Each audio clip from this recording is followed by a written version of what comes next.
ఓం నమో వెంకటేశాయ. ఓం నమో వెంకటేశాయ. ఓం నమో వెంకటేశాయ. గౌరవ ముఖ్యమంత్రి శ్రీ నారా చంద్రబాబు నాయుడు గారికి, సినిమాలో పవర్ స్టార్, రాజకీయాల్లో జనసేనాని, ఎక్కడ తగ్గాలో తెలుసు, ఎక్కడ నెగ్గాలో కూడా తెలుసు. నాకు సొంత అన్న లేని లోటు తీర్చిన నా పవనన్నకి, బీజేపీ రాష్ట్ర అధ్యక్షులు మాధవ్ గారికి, తెలుగుదేశం పార్టీ, భారతీయ జనతా పార్టీ, జనసేన పార్టీ శాసనసభ్యులకు, ఎంపీలకు, కార్యకర్తలకు, ప్రజలందరికీ నా హృదయపూర్వక నమస్కారాలు.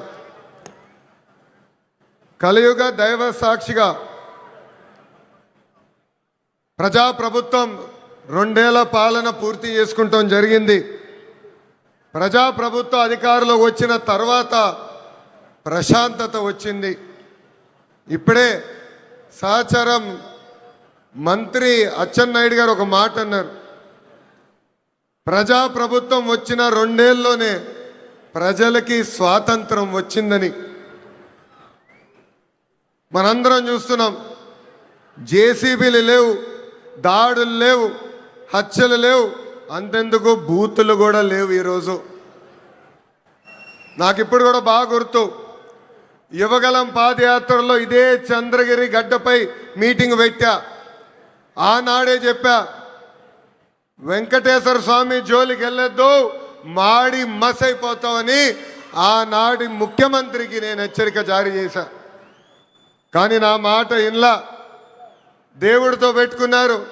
ఇప్పుడు వాళ్ళ పరిస్థితి ఏంటో ప్రజలందరూ ఒక్కసారి ఆలోచించాలి. విశ్వవిఖ్యాత నడ సార్వభౌమ స్వర్గశ్రీ నందమూరి తారక రామారావు గారికి సీమ అంటే చాలా ప్రేమ. ఆనాడు కరువు వస్తే జోలు పట్టుకుని సీమ ప్రజల్ని ఆదుకున్న వ్యక్తి ఎన్టీఆర్. అంతేకాదు, తెలుగు గంగా గాలేరు నగర్ని ప్రాజెక్ట్ని తయారు చేసింది ఎన్టీఆర్. మహిళలకి ప్రత్యేకంగా విశ్వవిద్యాలయం ఏర్పాటు చేసింది ఎన్టీఆర్. నిత్యం అన్నదానం కూడా ప్రారంభించింది ఎన్టీఆర్. ఇప్పుడున్న రాజకీయాల్లో విరాట్ కోహ్లీ మన చంద్రబాబు నాయుడు గారు. అవతల వైపు బౌలర్లు మాడుతూ ఉంటారు, కానీ బ్యాట్స్మెన్ ఓన్లీ వన్, అది మన చంద్రబాబు నాయుడు గారు. రాయలసీమను రాయలసీమగా మార్చిన వ్యక్తి మన చంద్రబాబు నాయుడు గారు. ఎవరికి తెలియని సమయంలో బిందు సైద్యం పరిచయం చేసి ఏకంగా రాయలసీమలో రత్నాలు పండే విధంగా చేసిన వ్యక్తి మన సిబిఎన్. హంద్రినివా సుజలా స్రవంతి ప్రాజెక్ట్ని పూర్తి చేసి చివరి నియోజకవర్గం కుప్పానికి నీరు తీసుకెళ్లిన వ్యక్తి మన సిబిఎన్. అంతెందుకు, పులివెందల కూడా నీరిచ్చిన గొప్ప వ్యక్తి మన చంద్రబాబు నాయుడు గారు. ఇప్పుడు ఏకంగా 1,00,000 కోట్ల పెట్టుబడితో మిషన్ రాయలసీమ కూడా ప్రారంభించబోయే వ్యక్తి మన ముఖ్యమంత్రి చంద్రబాబు నాయుడు గారు.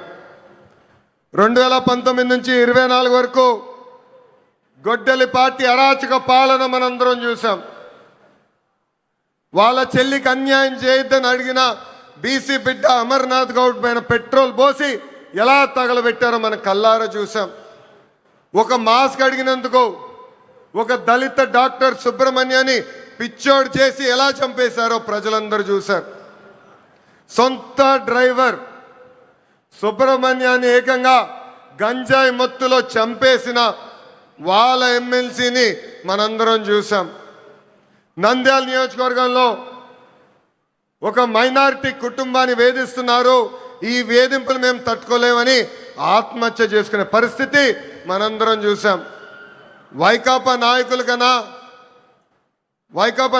కూతురు కన్నా వాళ్ళ కూతురికి ఎక్కువ మార్కులు వస్తున్నాయని ఆ కుటుంబాన్ని వేధిస్తే, ఆ వేధింపులు నేను చూడలేను, తట్టుకోలేనని ఆత్మహత్య చేసుకున్న మిస్బాని మనందరం చూస్తాం కూడా జరిగింది. ఆనాడు అన్నారు, తెలుగుదేశం పార్టీ జెండా లేకుండా చేస్తామన్నారు. ప్రజలే ఈరోజు వాళ్ళ జెండా పీకేస్తాం జరిగింది. వై నాట్ 175 అని చెప్తే ఏకంగా టీమ్ 11 ప్రజలు వాళ్ళకి తీర్పిస్తాం కూడా జరిగింది. సిద్ధం అంటే యుద్ధానికి రెడీ అని తీర్పిచ్చింది ఆంధ్ర రాష్ట్ర ప్రజలు. అసెంబ్లీలో అడుగుపెట్టనయో అన్నారు. ఏకంగా ప్యాలెస్ గోడలు బద్దలు కొట్టి చంద్రబాబు నాయుడు గారు ముఖ్యమంత్రి చేసిన ఘనత మా పసుపు సైన్యాన్ని. ఇప్పుడు రపరప అంటున్నారు. రపరప అంటే చూస్తూ మేము ఊరుకోం. ఎర్ర బుక్కు దాని పని చేసుకుంటూ వెళ్తుందని ఈ సభాముఖంగా ఆ కుర్ర బ్యాచ్కి నేను హెచ్చరిక జారీ చేస్తున్నా. ప్రజాప్రభుత్వం 2 ఏళ్ల పాలనలో సుపరిపాలన అందించాం. అన్ని చేశామని కాలు రెగరేసుకుని మేము తిరగట్లేదు. కానీ ఎన్ని ఆర్థిక ఇబ్బందులున్నా ఇచ్చిన హామీలకు పద్ధతి ప్రకారం నిలబెట్టుకుంటూ వెళ్తున్నాం. ఎవరు ఊహించిన విధంగా అధికారంలోకి వచ్చిన వెంటనే 4,000 రూపాయలు వృద్ధులకి పెన్షన్ ఇస్తున్నాం. వికలాంగులకి 6,000 రూపాయలు బెడ్కే పరిమితం అవుతే 15,000 రూపాయలు పెన్షన్ ఇస్తున్న ఏకైక ప్రభుత్వం ఆంధ్ర రాష్ట్రంలో ఉన్న ఎన్డీఏ ప్రభుత్వం. అంతేకాదు మూసేసిన అన్న క్యాంటీన్లు తిరిగి ప్రారంభించాం. డిఎస్సి ద్వారా 16,000 టీచర్ పోస్టులు భర్తీ చేశాం. 6,000 కానిస్టేబుల్ పోస్టులు భర్తీ చేశాం. ఏకంగా మన జాబ్ క్యాలెండర్ విడుదల చేసి సంవత్సరం పూర్తయ్యే లోపల 10,000 ఉద్యోగాలు కూడా భర్తీ చేసే బాధ్యత ఎన్డీఏ ప్రభుత్వం తీసుకుంటుంది. ఏకంగా చేనేత సోదరులకి హ్యాండ్లూమ్ ఉంటే 200 యూనిట్లు కరెంట్ ఉచితంగా ఇస్తున్నాం. పవర్ లూమ్ ఉంటే 500 యూనిట్లు కరెంట్ ఉచితంగా ఇస్తున్నాం. ఆటో డ్రైవర్ల సేవలో ఆదుకున్నాం. మత్స్యకారుల సేవలో మత్స్యకారులను ఆదుకున్నాం. స్త్రీ శక్తి పేరుతో మహిళలకి బస్సులో ఉచితంగా ప్రయాణించే హక్కు కూడా ప్రజాప్రభుత్వం కల్పించింది. దీపం పథకం ద్వారా ఉచితంగా గ్యాస్ సిలిండర్లు కూడా మా తెలుగింటి ఆడబడుచులకి పంపిస్తాం కూడా జరుగుతుంది. ప్రజాప్రభుత్వం నినాదం ఒకటే, ఒకే రాష్ట్రం ఒకే రాజధాని కానీ అభివృద్ధి వికేంద్రీకరణ. ఇప్పుడే మాధవ్ గారు చెప్పినట్లు భారతదేశంలో 100 రూపాయలు పెట్టుబడులు వస్తే దాంట్లో 25 రూపాయలు ఆంధ్ర రాష్ట్రాన్ని ఎత్తుకుంటూ వస్తుంది. ప్రజలందరూ ఒక్కసారి ఆలోచించాలి. గూగుల్ ఆర్సిలర్ మిత్తల్ ఉత్తరాంధ్రకి తీసుకెళ్ళాం. రాజధాని క్వాంటమ్ కోస్తా ఆంధ్రకి తీసుకొచ్చాం. ఏకంగా ఫైటర్ జెట్లు రాయల్ ఎన్ఫీల్డ్ ఈరోజు రాయలసీమకి తీసుకొచ్చిన ఘనత ఒక ఎన్డీఏ ప్రభుత్వాన్ని. మనది గూగుల్, వాళ్ళది గొడ్డలి. మంది ఫైటర్ జెట్, వాళ్ళది ఫ్యాక్షన్. మంది కియా, వాళ్ళది కిడ్నాప్. మంది క్రెడిబిలిటీ, వాళ్ళది క్రిమినాలిటీ. మంది డెవలప్మెంట్, వాళ్ళది డిస్ట్రక్షన్. మంది బుల్లెట్ అవుతే వాళ్ళది బూతులు. మనం మహిళలకి 33% రిజర్వేషన్ ఇస్తే ఏకంగా తల్లిని చెల్లిని మెడబట్టి బయటికి గంటేసిన చరిత్ర ఆ గొడ్డలి పార్టీది. ప్రజలందరూ ఒక్కసారి ఆలోచించాలి. జగన్ ఆయన పేరులో జీ చూసి జెన్జీ అనుకుంటున్నాడు. జగన్ పేరులో ఉన్న జీ గొడ్డలి. అందుకే ఆ పార్టీకి గొడ్డలి పార్టీ అని ఈరోజు పేరు పెడతాం జరిగింది. జగన్కి సిసిడి జబ్బు ఉందండి.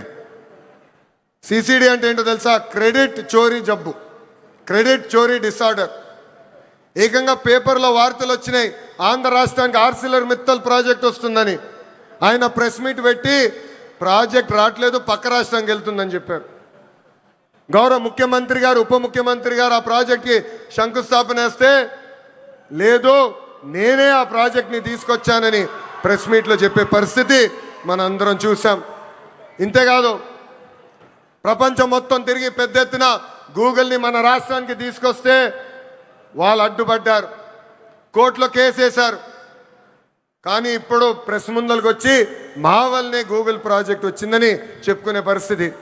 ఇంకా కొన్ని సంవత్సరాలు పోతే ఆగస్ట్ 15 నాడు భారతదేశానికి స్వాతంత్రం తీసుకొచ్చింది మా తాత అని చెప్పుకునే పరిస్థితికి సిసిడి జగన్ వస్తారు.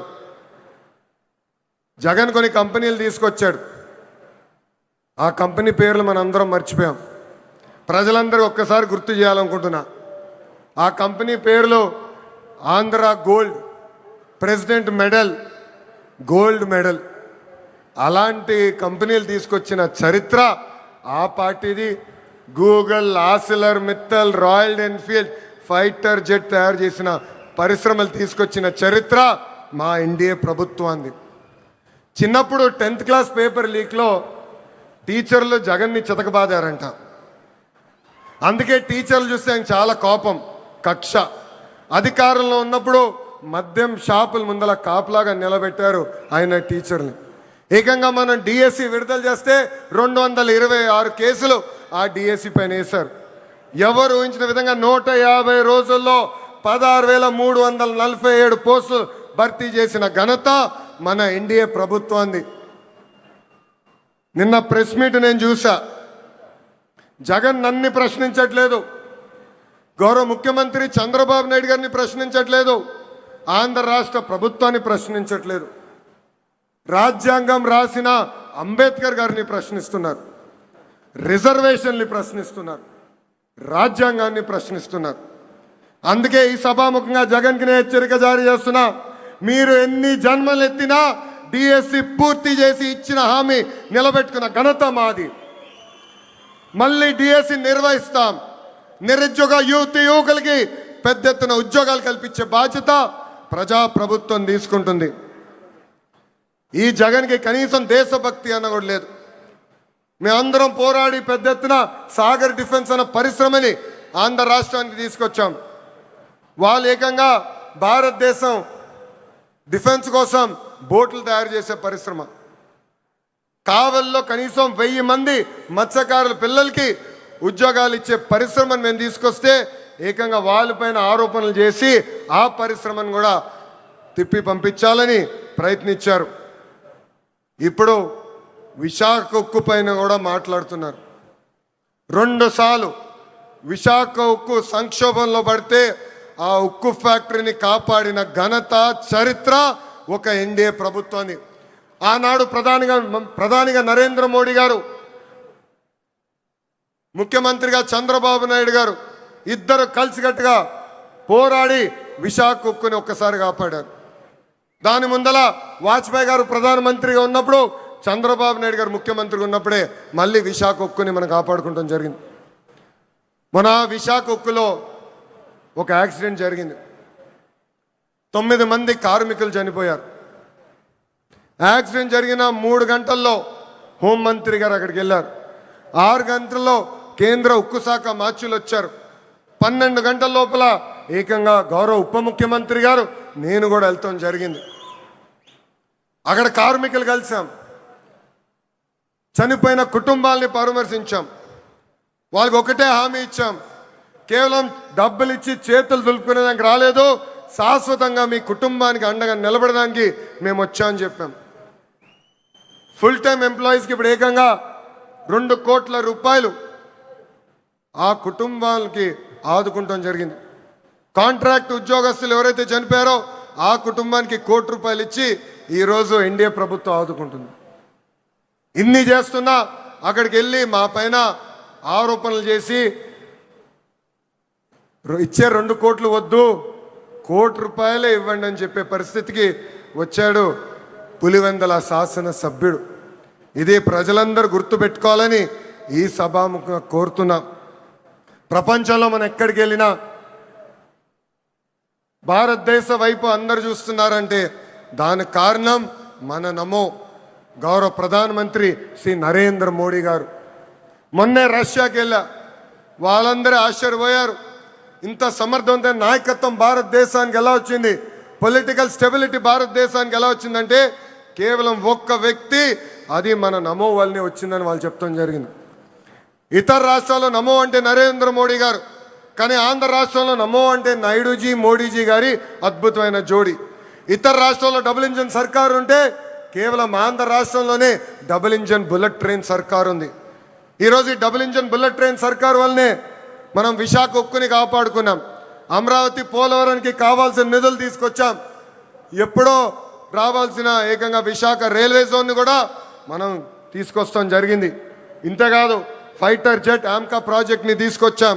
త్వరలో కర్నూలులో కూడా హైకోర్టు బెంచ్ ఏర్పాటు చేసే బాధ్యత ఈ డబుల్ ఇంజిన్ బుల్లెట్ ట్రైన్ సర్కారు తీసుకుంటుందని ఈ సభాముఖంగా ప్రజలందరికీ తెలియజేస్తున్నాం. రాయలసీమను రాయలసీమగా మార్చిన ఘనత ఎన్డీఏది. 1,00,000 కోట్ల పెట్టుబడితో ఈరోజు మిషన్ రాయలసీమకి మనం శ్రీకారం చుడుతున్నాం. రాయల్ ఎన్ఫీల్డ్ వచ్చింది సీమకి, ఎల్జీ ఎలక్ట్రానిక్స్ వచ్చింది సీమకి, ఏసీ తయారు చేసే కెరియర్ వచ్చింది మన సీమకి. అంతేకాదు రిలయన్స్ ఇండస్ట్రీస్ కూడా వచ్చింది మన సీమకి. That is the commitment of NDA government for Rayalaseema అని ఈ సభాముఖంగా తెలియజేస్తున్నాం. తెలుగుదేశం పార్టీ, జనసేన, భారతీయ జనతా పార్టీ అనేది ఒక పెద్ద కుటుంబం. కుటుంబం అన్నప్పుడు చిన్న చిన్న సమస్యలు రావచ్చు. మనందరం కూర్చుని మన సమస్యలు పరిష్కరించుకోవాలి. ఆ బాధ్యత ఇక్కడున్న నాయకులందరిపైన ఉంది. కూటమి ధర్మాన్ని అందరం కలిసికట్టుగా కాపాడుకోవాలి. అహంకారం మనకు వద్దు. అహంకారం వస్తే ఏమవుతుందో మనందరం చూసాం. 151 స్థానాలు 11 అయినాయి. ఇది మనందరం గుర్తుపెట్టుకొని ప్రజల్లోకి వెళ్దాం, ప్రజల్లో చైతన్యం తీసుకొద్దాం, ప్రజలకి అండగా నిలబడదామని ఈ సభాముఖం మిమ్మల్ని అందరినీ నేను కోరుతున్నా. ప్రజాప్రభుత్వం కొనసాగింపు అనేది చాలా చాలా అవసరం. మనం చూసాం ఒక గుజరాత్, ఒక ఒరిస్సాలో వరుసగా ఒకే ప్రభుత్వ అధికారంలోకి వచ్చగల ఎంత అభివృద్ధి చెందినాయో. పెద్ద ఎత్తున పెట్టుబడులు వచ్చినాయి, పెద్ద ఎత్తున రోడ్లు వేసుకున్నారు, కరెంట్ ఛార్జీలు తగ్గించుకున్నారు, ముందరికెళ్ళారు. కానీ ఆంధ్ర రాష్ట్రంలో 2014 నుంచి 19 వరకు ఎన్డీఏ ప్రభుత్వం, దాని తర్వాత గొడ్డలి పార్టీ ప్రభుత్వం వచ్చిన తర్వాత మనం ఎంత నష్టపోయామో మనందరూ తెలుసు. దయచేసి ఇది మనందరం గుర్తుపెట్టుకోవాలి. ప్రభుత్వం కొనసాగింపు అనేది ఎందుకు అవసరమో ప్రజలందరి దగ్గరికి వెళ్ళి చెప్పాలని ఇక్కడున్న కార్యకర్తలందరినీ నేను కోరుకుంటున్నాను. నేను ఫైనల్గా చెప్పేది ఒకటే, ఎన్డీఏతో వికాసం, గొడ్డలి పార్టీతో విధ్వంసం. గొడ్డలి పార్టీ రాష్ట్రానికి హానికరమని మనం తొక్కిన ప్రతి గడపకి చెప్పాలని ఈ సభాముఖం మిమ్మల్ని అందరినీ కోరుకుంటూ, నాకింత అద్భుతమైన అవకాశం ఇచ్చిన ప్రజలందరికీ పేరు పేరున నా హృదయపూర్వక ధన్యవాదాలు తెలుపుకుంటూ మీ అందరి దగ్గర నుంచి సెలవు తీసుకుంటున్నాం. చంద్రబాబు నాయుడు గారి నాయకత్వం, చంద్రబాబు నాయుడు గారి నాయకత్వం, పవన్ అన్న నాయకత్వం, పవన్ అన్న నాయకత్వం, నరేంద్ర మోడీ గారి నాయకత్వం, నరేంద్ర మోడీ గారి నాయకత్వం. జోహార్ అన్న ఎన్టీఆర్, జోహార్ అన్న ఎన్టీఆర్. జై తెలుగుదేశం, జై తెలుగుదేశం, జై హింద్. అందరికీ నమస్కారం.